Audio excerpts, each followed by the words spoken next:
Saudaraku, setiap orang pada umumnya, walaupun mungkin tidak semua orang, tetapi hampir semua orang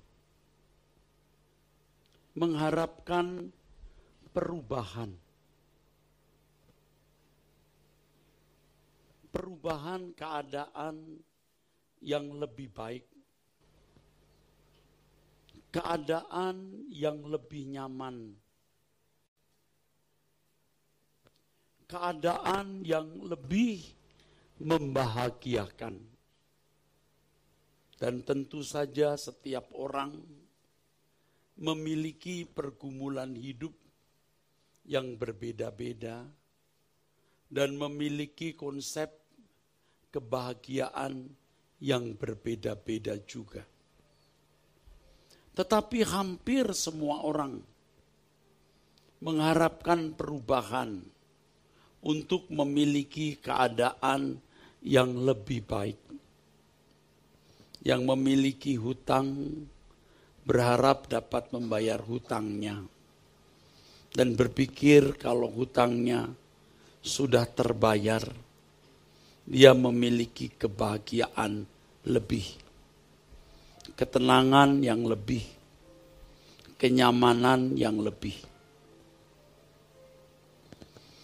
Orang yang belum atau tidak mendapatkan pekerjaan, berharap mendapat pekerjaan.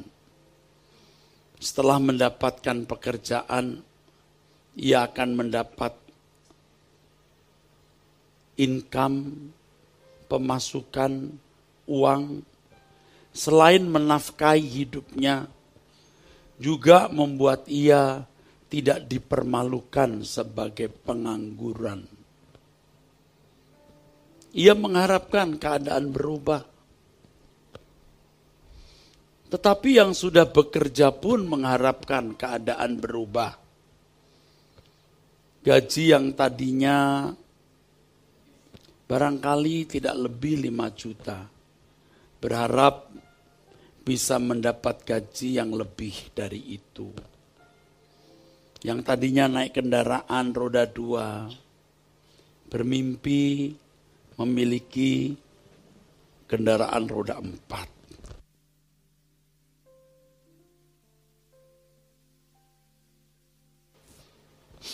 Yang masih single, jomblo, berharap mendapatkan jodoh.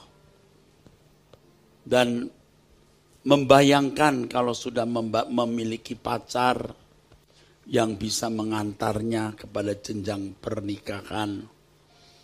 Langit hidupnya berubah, suasana hidupnya berubah. Yang sudah menikah, yang belum punya anak, mengharapkan kehamilan istri, punya keturunan, ya. Apalagi melihat orang punya anak,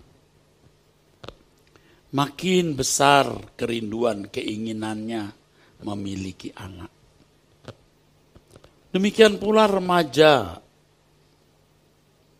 menginginkan keadaan berubah sesuai dengan filosofi dan konsepnya mengenai kebahagiaan.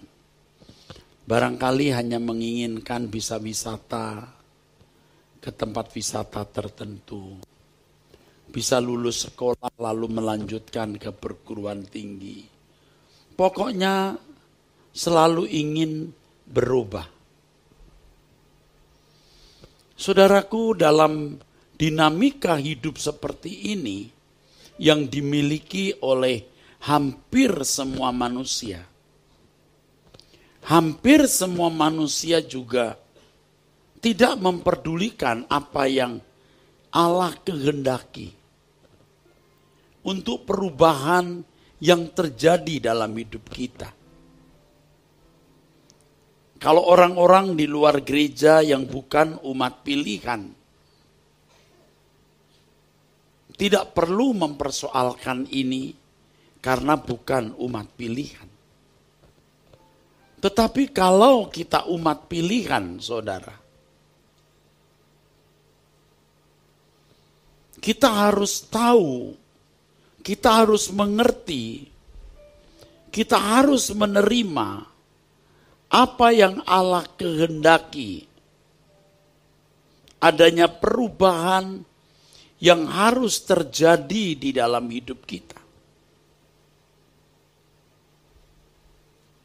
Tidak salah memiliki peningkatan, perubahan status dari jomblo, memiliki jodoh, setelah menikah dari tidak punya anak mempunyai anak, dari menganggur mendapat pekerjaan, dari gaji sejumlah tertentu menjadi lebih besar. Tidak salah, saudara. Bagi wanita yang ingin mempercantik diri, ya ingin perubahan wajah lebih cantik, pergi ke tempat-tempat salon kecantikan untuk merubah wajah. Pernahkah kita berpikir dan memperkarakan sebagai anak-anak Allah, Allah menghendaki perubahan. Apa yang Allah kehendaki? Perubahan apa yang Allah inginkan terjadi dan berlangsung di dalam hidup kita? Saya sudah kemukakan dalam berbagai pertemuan dan saya akan ingatkan terus. Kalau bangsa Israel dari Mesir ke Kanaan harus melintasi jarak dari Mesir sampai ke tanah Kanaan, melintasi jarak, distance. Tetapi kita dari dunia ini, dari Mesir dunia ini menuju Kanaan surgawi, itu melewati perubahan. Melewati perubahan. Bukan hanya saudara, saya sebagai pendeta juga bisa lupa. Tentu saya telah melewati tahun-tahun di mana saya lupa. Tidak sungguh-sungguh serius untuk melihat, memperkarakan perubahan yang harus terjadi dan berlangsung di dalam hidup saya. Setelah Tuhan banyak hajar saya, bentuk saya, baru saya lebih menyadari. Itu pun kadang-kadang juga bisa lupa, saudara. Di tengah-tengah kesibukan pelayanan, kita lupa memeriksa diri. Apakah terjadi atau berlangsung perubahan dalam hidup kita yang diingini oleh Tuhan, yang dikehendaki oleh Tuhan. Lupa, saudara. Maka pada hari Sabtu yang lalu di GSKI Rehoboth Kebun Jeruk, dalam doa pagi saya mengajak para pendeta untuk tidak fokus pada kegiatan pelayanan sampai lupa perubahan yang harus terjadi, harus berlangsung di dalam hidup kita. Bapak, Ibu, saudaraku sekalian, perubahan-perubahan yang saudara harapkan atau hampir semua harapkan, perubahan-perubahan yang bersifat fana. Dari jumlah gaji 5 juta menjadi 10 juta atau 15 juta, itu pun sementara, saudara. Dari jomblo mendapat jodoh sampai punya anak, itu pun sementara. Kita datang telanjang tanpa siapa-siapa, kembali juga telanjang. Dari tidak punya rumah, mimpi-mimpi pengen punya rumah. Setelah punya rumah, girang beberapa bulan, beberapa tahun dinikmati. Setelah itu biasa saja. yang akhirnya juga akan ditinggalkan. Saya bukan mengajari saudara untuk pesimis dalam hidup dan tidak menghargai berkat Tuhan. Tapi apapun perubahan yang kita harapkan, yang di dalamnya kita merasa akan menemukan keadaan lebih bahagia, lebih nyaman, lebih puas, lebih terjamin, itu sementara. Dan banyak orang tenggelam di dalam kesibukan tersebut, sehingga dia lupa bagaimana mempercantik diri menjadi seorang yang berkenan di hadapan Tuhan. Lupa, saudara. Malam ini Tuhan mengingatkan kita, jangan lupa hal ini. Buat saudara juga buat saya, betapa berharganya menit ke menit, jam ke jam, hari ke hari kita, saudara. Sebab di dalam kesemuanya itu, Allah bekerja, mendatangkan kebaikan, dan kebaikan yang dimaksud adalah agar kita serupa dengan Yesus, artinya agar kita berkenan kepada Tuhan. Kalau seorang rasul kelas Paulus ya, seorang rasul kelas Paulus bisa berkata, sebab itu juga kami berusaha, baik kami diam di dalam tubuh ini maupun kami diam di luarnya, supaya kami berkenan kepadanya. Seorang rasul tentu memiliki kualitas diri, kapasitas diri yang lebih dari kita semua. Masih berkata kami berusaha. Tapi kita bisa lupa, saudaraku. Apalagi kita yang memiliki pergumulan berat. Seperti contohnya tadi, kita punya hutang yang belum kita bayar. Ya, kalau pelayanan saya menghadapi kebutuhan pelayanan yang begitu besar. Bisa menjadi kecut hati, menjadi tawar, berat. Kita bisa mikir, saking sibuknya mikir kita lupa bahwa proses perubahan harus berlangsung dalam hidup kita. Saudara yang didera persoalan, fokusmu pasti terarah di persoalan itu. Tidak salah kita bertanggung jawab atas hidup kita. Tidak salah kita mempersoalkan persoalan-persoalan hidup menyangkut pemenuhan kebutuhan jasmani. Ya. Tidak salah harus bertanggung jawab. Bekerja keras menanggulangi kesulitan-kesulitan yang memang menjadi bagian dan tanggung jawab kita. Tetapi yang satu ini jangan dilupakan, saudara. Bagaimana kita memperhatikan diri kita? Apakah terjadi atau berlangsung perubahan seperti yang Tuhan kehendaki?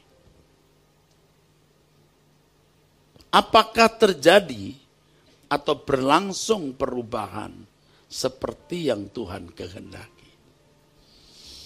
Tahukah saudara, selain masalah-masalah berat yang membebani kita, yang membuat kita tidak fokus terhadap perubahan yang seharusnya terjadi dalam hidup kita, di mana kita harus semakin berkenan kepada Tuhan. Yang juga membuat kita bisa berhenti dari perubahan adalah yang pertama, dosa. Kalau orang menikmati dosa, stuck dia, stop. Yang kedua, ketika seseorang terikat dengan kesenangan-kesenangan dunia, stuck dia, stop.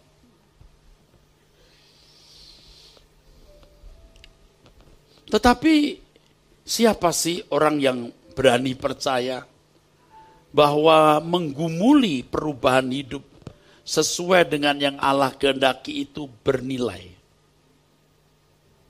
Bernilai. Siapa yang berani meyakini itu? Dengan harga yang harus dia bayar, perjumpaan dengan Tuhan setiap hari untuk memeriksa diri, bertanya kepada Tuhan apa yang masih salah, yang kita masih lakukan. Siapa orang yang mau tekun seperti itu? Yang memperkarakan keadaannya di hadapan Tuhan kalau masih ada dosa dan kesalahan yang masih kita lakukan. Kalau masih ada kesenangan-kesenangan dunia yang masih mengikat kita. Siapa yang mau serius melepaskan satu demi satu kebiasaan salah, kebiasaan buruk, dosa yang masih dilakukan?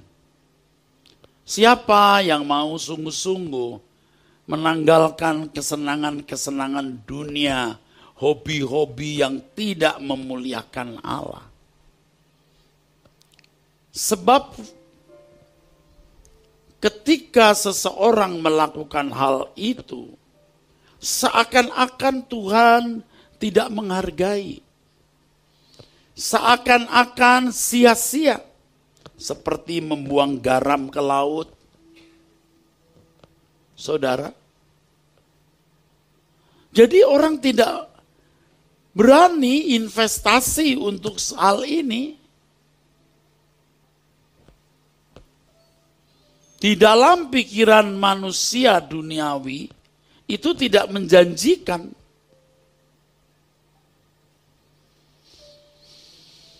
Bersyukur saudara yang masih mau hadir seperti pada saat ini onsite. Cengkraman hadirat Tuhan pasti lebih kuat dari kalau saudara di rumah ikut online. Jangan berkata sama saja. Tidak sama. Kecuali saudara di luar kota, kecuali saudara di luar negeri. Dan yang saya tahu kemungkinan sangat besar, walau tidak semua, kalau sampai orang di luar kota, di luar negeri yang jamnya berbeda, mengikuti online itu serius. Lebih serius dari orang Mangga Besar, Mangga 2, dari orang Kebun Jeruk, yang mestinya bisa menginjakkan kaki onsite tetapi tidak mau. Dia merasa Tuhan memberikan permisif, izin. Beda saudaraku, beda. Bersyukur saudara malam ini hadir. Kiranya Tuhan menyentuh hatimu. Supaya saudara serius memperkarakan hal ini. Serius.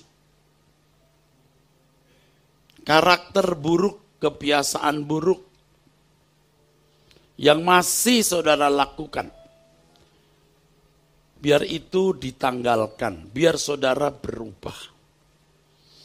Sangat banyak di Anda bertanya, Alkitab menjawab. Orang-orang yang berterima kasih dan menyaksikan, memberikan testimoni yang menurut saya tulus mengatakan bahwa hidup mereka berubah dengan mengikuti pemberitaan firman melalui pelayanan pemberitaan firman di Rehobot, di Suara Kebenaran. Sungguh. Di kebenaran Alkitab seperti ini. Nah, perubahan seperti ini loh yang menyenangkan atau membahagiakan hati Tuhan. Saudara pernah lihat anak kecil yang tidak pernah bisa menjadi besar atau dewasa karena kelainan dalam metabolisme tubuhnya. Jadi kecil terus. Tidak bertumbuh dengan baik. Itu fisik. Ada yang psikologisnya atau kecerdasannya atau kejiwaannya. Tubuhnya tumbuh, tapi kejiwaannya tidak. Usia 10 tahun tapi anak seperti usia 2-3 tahun. Sedih loh orang tua. Dan sebenarnya saya memiliki beban untuk hal ini. Karena saya melihat semakin banyak anak-anak di mana-mana. Sampai saya pernah berkata dalam hati, apa yang harus kulakukan? Harga apa yang harus kubayar untuk bisa mengadakan atau terjadinya mujizat ini? Serius saudara. Benar saudara. Dan saya masih akan berdoa.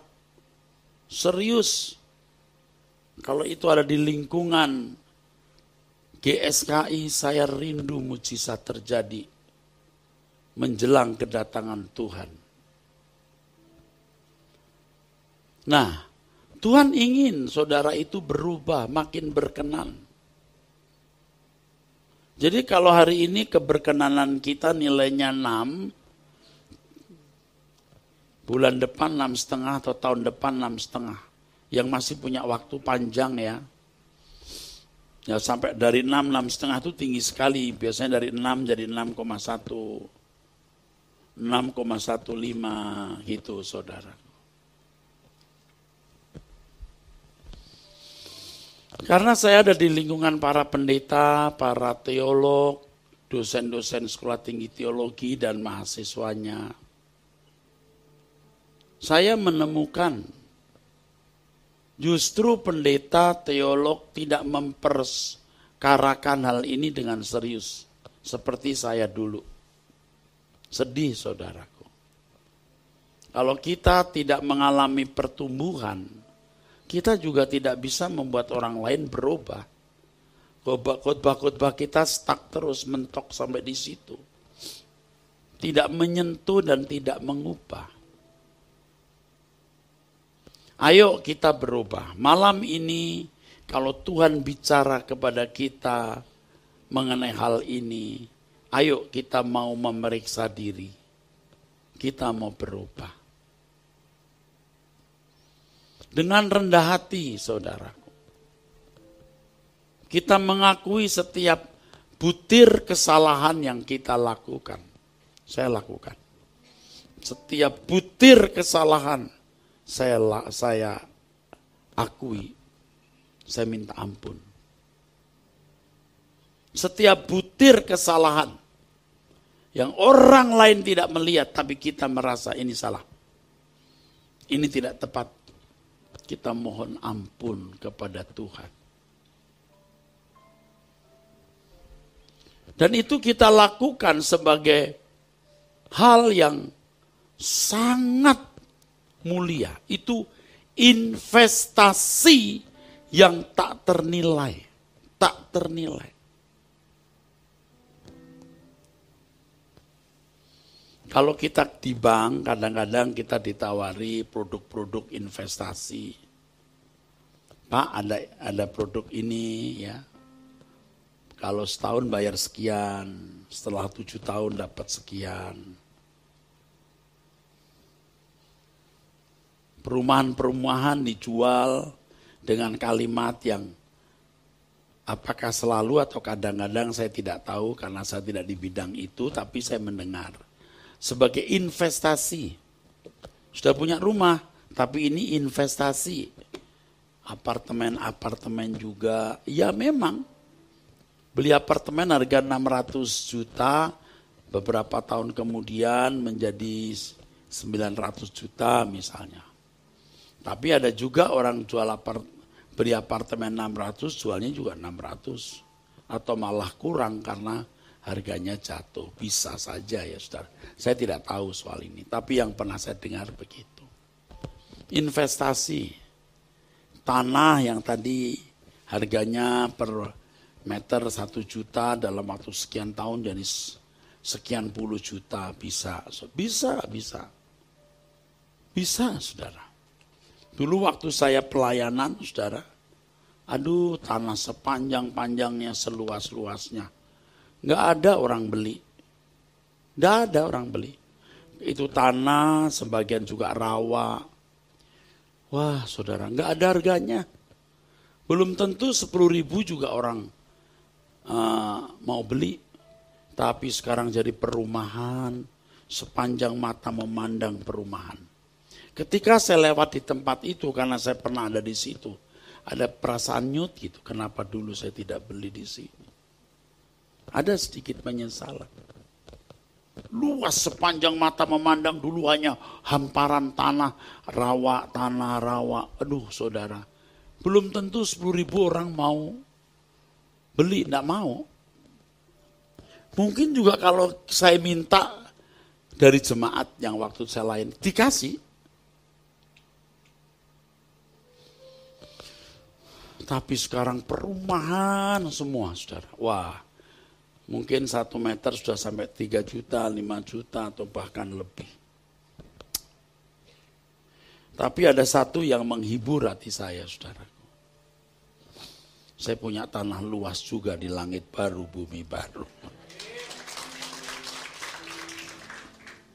Iya, saya punya rumah di langit baru, bumi baru.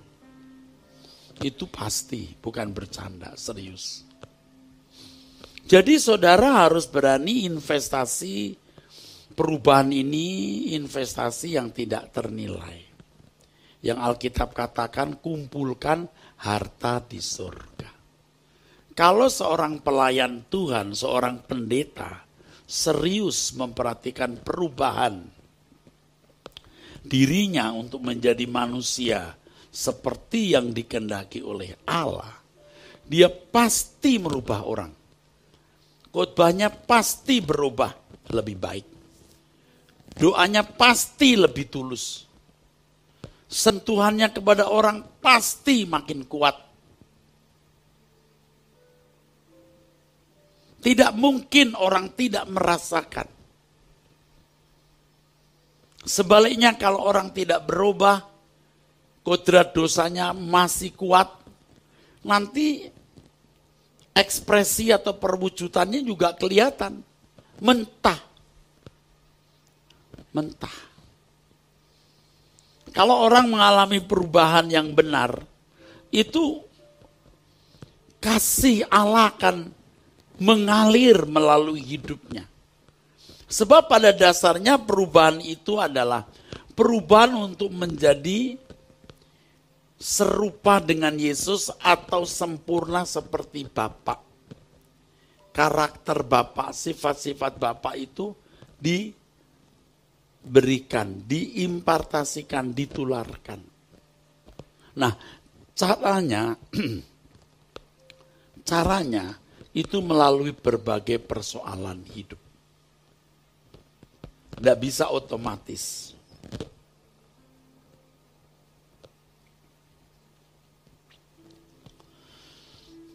Setiap kejadian yang terjadi itu sebenarnya sebagai sarana Tuhan untuk menyuntikkan perasaannya, menyuntikkan pikirannya, menyuntikkan sifatnya di dalam diri kita. Asal kita bersikap benar terhadap situasi yang kita hadapi tersebut. Tadi saya katakan betapa berharganya menit ke menit, jam ke jam, saudaraku. Saya mengerti sekali hal ini. Saya memahami sekali. Saya sangat mengerti apa yang saya utarakan ini. Karena saya hampir selalu, walaupun tidak selalu, mengerti mengapa Tuhan izinkan ini terjadi. Bagian mana dalam hidupku yang sedang mau diubah Tuhan. Yang karakter Tuhan akan disuntikkan dalam diri saya. Cuman kalau kita fokusnya tidak terarah hal itu, kita tidak tahu. Jadi bebal. Fokus kita bukan kepada perubahan.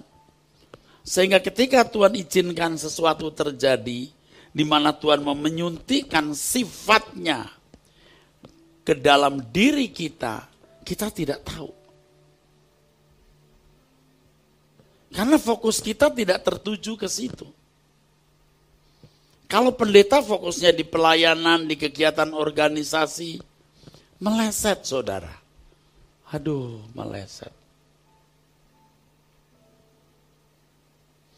Makanya kalau sekarang saya sering judek ya, mumet untuk masalah-masalah pelayanan.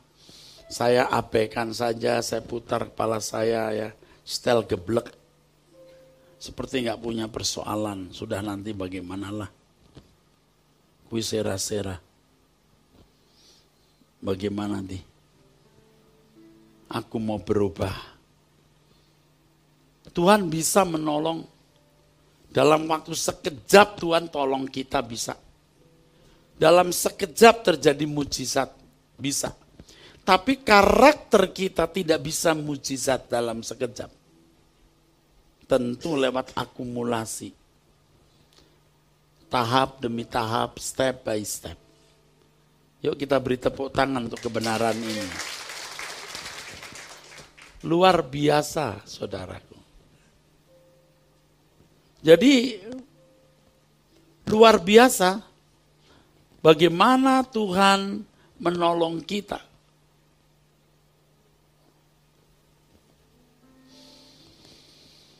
Sebenarnya cara Tuhan membela saudara dan membela saya itu lewat masalah itu. Sebab tidak ada cara lain untuk membuat saudara dan saya berubah kecuali lewat pergumulan hidup yang harus terjadi, yang harus kita alami. Tidak ada cara lain. Tapi kalau kita tidak fokus pada perubahan hidup, tidak fokus pada kekurangan, kelemahan-kelemahan kita, cacat karakter kita, kita tidak menangkap maksud Tuhan di balik persoalan itu. Dengan umur saya seperti ini, saya makin mengerti ini bagian ini yang Tuhan mau proses. Tapi kalau fokus saya sudah mulai ke yang lain, saya tidak peka. Wow, ini dia. Kalau orang tidak berminat masuk surga, tidak berminat dimuliakan bersama Yesus, tidak serius. Pikirannya menjadi picik, pendek, duniawi, materialistis, dan kampungan. Tidak bersifat bangsawan, padahal kita bangsawan surgawi. Bapak-bapak ini pangeran-pangeran, orang-orang muda, laki-laki, pria-pria ini pangeran-pangeran. Pangeran-pangeran kerajaan surga. Ibu-ibu, wanita-wanita ini putri-putri kerajaan surga yang akan masuk ke dalam kemuliaan bersama Kristus. Harus dipercantik. Kecantikan kita, keagungan kita itu mengenakan sifat Allah. Dan itulah yang dimaksud dalam Roma 3 ayat 23. Kemuliaan Allah yang hilang. Yang kita temukan. Nah, Tuhan mau kita memiliki kemuliaan itu dengan menyuntikkan sifatnya setiap hari. Setiap hari ada berkat.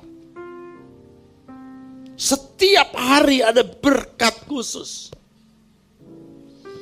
Dia bukan hanya memberikan makanan kita setiap hari secukupnya, tetapi juga memberikan kita makanan rohani secukupnya. Jadi kalau di Matius 4 ayat 4 firman Tuhan mengatakan manusia hidup bukan hanya dari roti saja, dari setiap firman, maka Allah bukan saja menyediakan roti untuk makanan jasmani, tapi juga roti untuk makanan rohani kita. Saudara, Satu hal yang saya pikirkan waktu saya duduk dan melihat sebagian saudara yang hadir. Apa? Sungguh, apa yang saya pikirkan tadi? Begini, apa sih yang kalian nantikan? Apa sih yang kalian nantikan?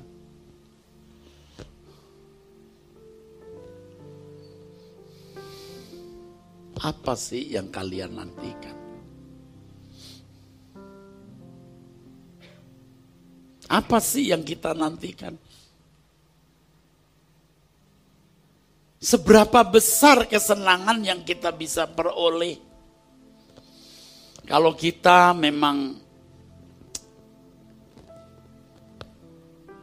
orang yang penghasilannya hanya dari dagang, atau pensiun, atau dari gaji sebagai karyawan, mau kemana sih? Mimpi naik mobil mewah? Tidak. Boro-boro mobil, naik motor pun belum tentu bisa beli yang baru cash. Harus mengangsur. Jauh dari naik pesawat bisnis atau memiliki pesawat pribadi. Waduh, jauh memiliki rumah di klaster-klaster mewah, di Puri, di Pik sana, Pantai Indah Kapuk, jauh gak kepikir. Apa sih yang kita nantikan Bapak Ibu? Saya tidak yakin yang rumahnya di Pik mau datang.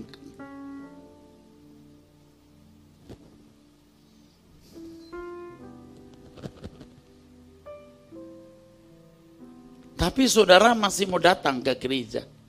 Syukur. Tapi saya tanya, apa sih yang kalian nantikan? Kalau bukan hanya langit baru, bumi baru. Amin. Hanya langit baru, bumi baru. Dan saya kasih tahu anak-anak muda, kamu jangan mimpi nak punya rumah besar, mobil. Punya pun tidak terlalu membahagiakan. Begitu saja nak, karena Bapak sudah menikmati dan mengalaminya. Sudah.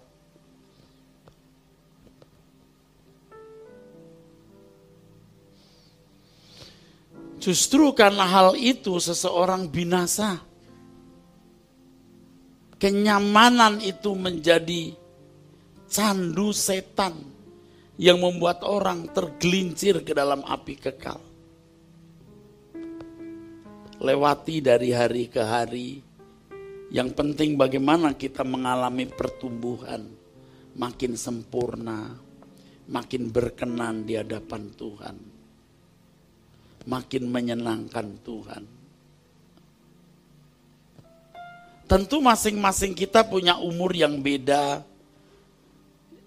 Dan punya porsi yang berbeda. Tetapi tentu Tuhan mengendaki kita menjadi seorang seperti yang Dia inginkan.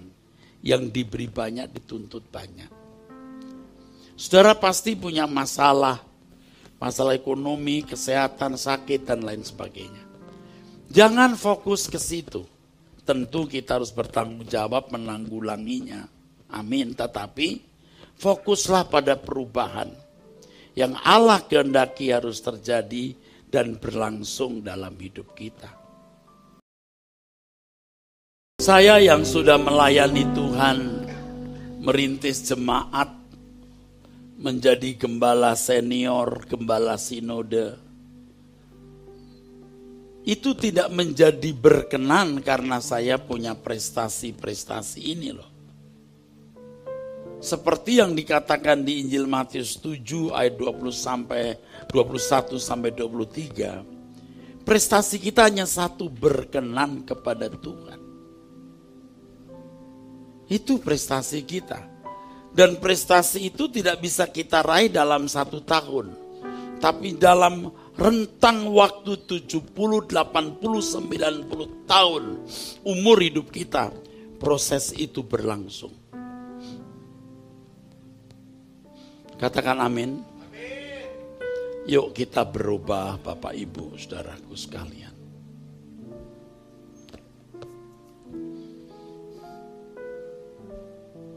saudara akan memiliki keindahan dan keasikan hidup. Ketika saudara fokus kepada hal ini. Dan apa yang terjadi saudara ketika saudara serius memperhatikan perubahan hidup saudara untuk makin berkenan?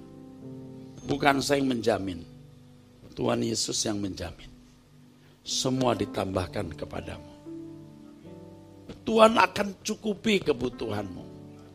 Tuhan tidak akan mempermalukan saudara.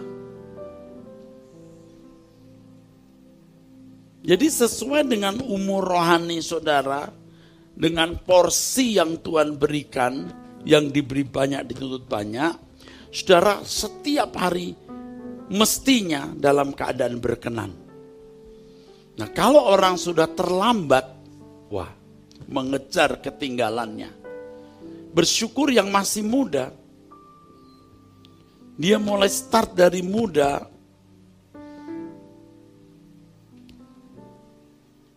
Itu yang mestinya membuat kita takut dan gentar, saudara.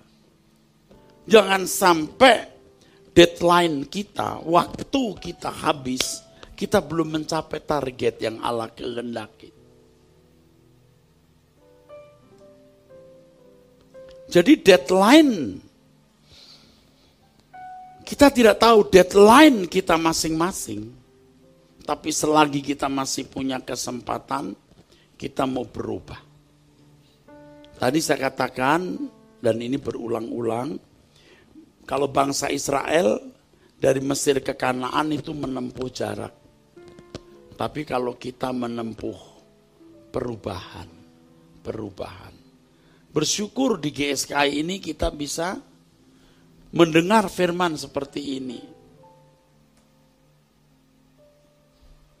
Sampai kita di LB3 nanti saudara, kita menjadi anak-anak Allah yang berkenan. Saudara yang masih muda, jangan sia-siakan kesempatan ini dan berpikir masih muda.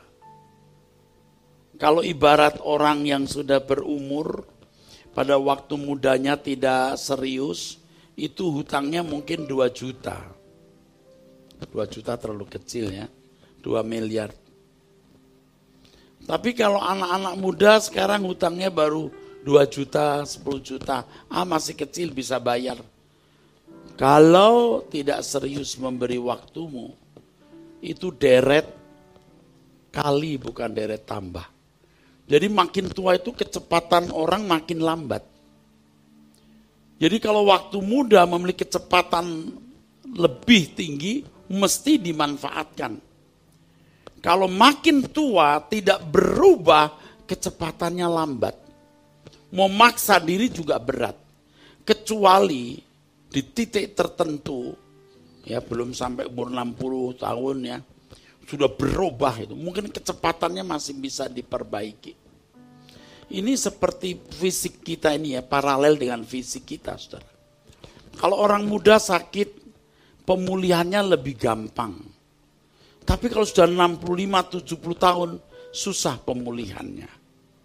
Kemampuan untuk recovery itu berat. Dalam kehidupan rohani paralel, saudara. Jadi sejak muda mestinya ngotot. Saya bersyukur karena belum tua sekali, Tuhan sudah menghajar saya begitu hebat. Wah, luar biasa. Jadi sebelum saya makin tua, saya sudah punya komitmen dan tekad-tekad yang kuat. Kalau komitmen dan tekad saya tidak kuat, saya tidak bisa khotbah seperti ini, saudara. Karena saya punya komitmen tekad sekuat-kuatnya, saya bisa khotbah seperti ini dan mengajak saudara berubah.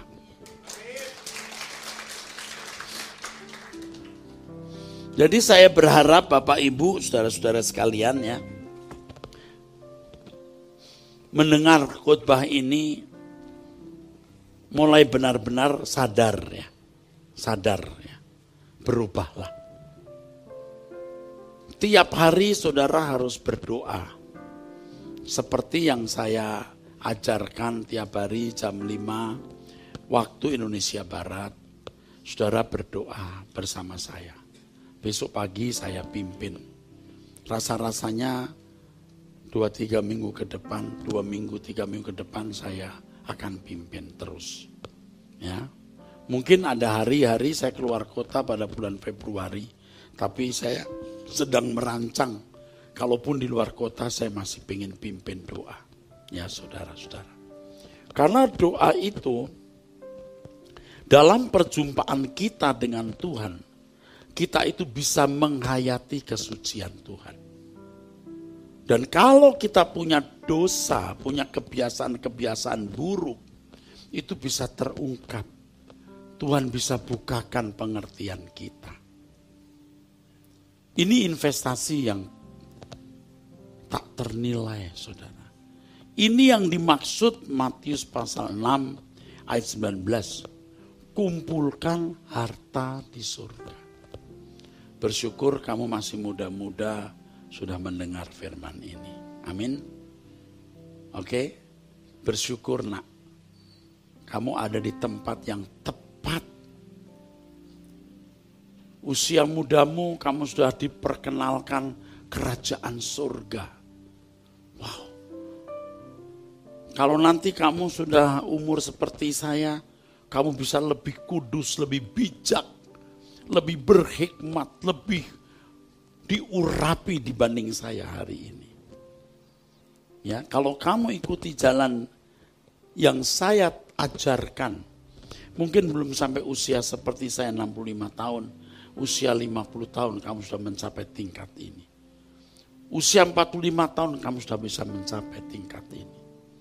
Bapak Ibu pasti sadar bagaimana temperamen, bagaimana tidak mampu mengendalikan diri, bagaimana perasaan tersinggung, bagaimana merasa malang lihat orang lain lebih kaya. Itu kemiskinan karakter yang harus kita ubah.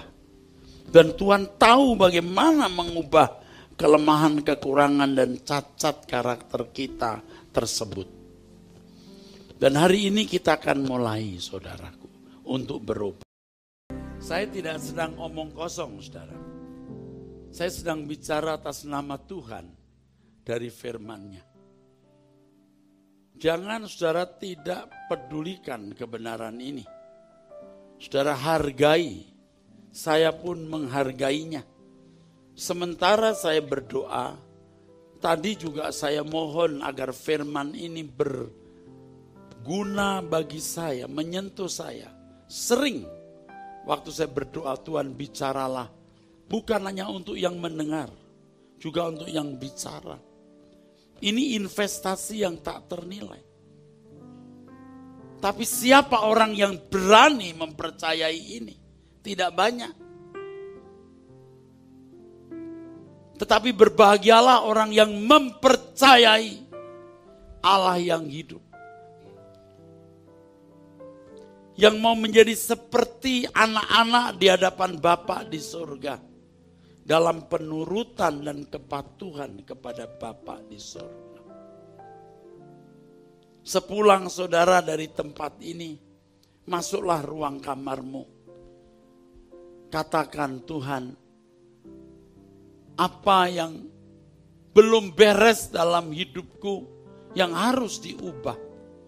Didik aku, ubah aku selama masih ada kesempatan aku berubah dan bertobat. Seperti anak-anak